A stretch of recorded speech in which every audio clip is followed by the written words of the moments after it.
அப்பச்சர்னா என்ன? அப்பச்சருக்கு just light control பண்ற property மட்டும் தான் இருக்கா? இல்ல அத தாண்டி வேற ஏதாவது ப்ராப்பர்ட்டீஸும் அப்பச்சருக்கு இருக்கா?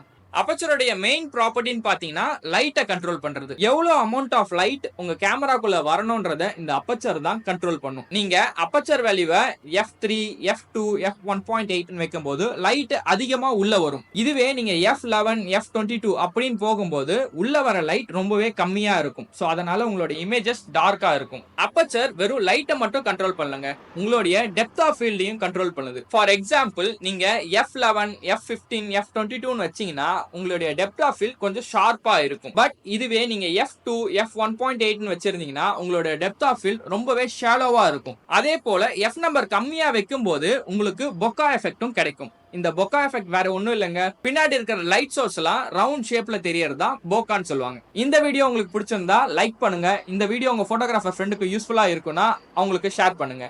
இதே மாதிரி அடுத்த இன்ட்ரெஸ்டிங்கான வீடியோல சந்திக்கிற வரைக்கும் until then this is Prabhanjan signing off. Bye.